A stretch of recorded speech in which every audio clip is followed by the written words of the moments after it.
अस्सलाम वालेकुम। मैं फ़ायका फ़ाकी। सबसे पहले दो अशार। कुछ इस तरह से लगे बालों पर उदासी को, कुछ इस तरह से लगे बालों पर उदासी को, चहकते फिरते हैं हम ओढ़ कर उदासी को।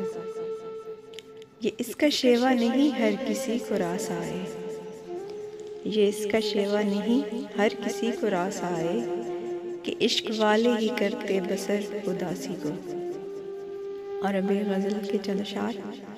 हिसारे ज़ात से बाहर निकलना चाहती हूँ, हिसारे ज़ात से बाहर निकलना चाहती हूँ, मैं जीत और मौत से बाहर निकलना चाहती हूँ। तू मेरे दिल के अंदर है नहीं है सोचती हूँ, तू मेरे दिल के अंदर है नहीं है सोचती हूँ, मैं अब इस बात से बाहर निकलना चाहती हूँ।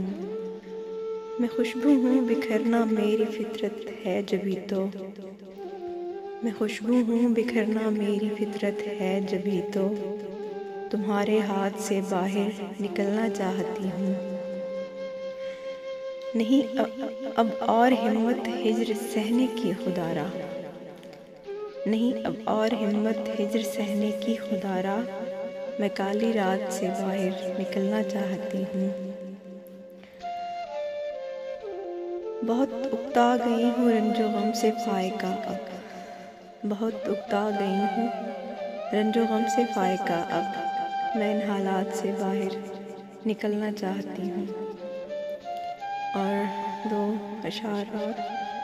तुम के वहमो गुमान में न रहे, तुम के वहमो गुमान में न रहे, हौसले भी उड़ान में न रहे, हमको रंजो अलम ने घेर लिया, हमको रंजो अलम ने घेर लिया, जब से तेरी अमान में न रहे। बहुत बहुत शुक्रिया।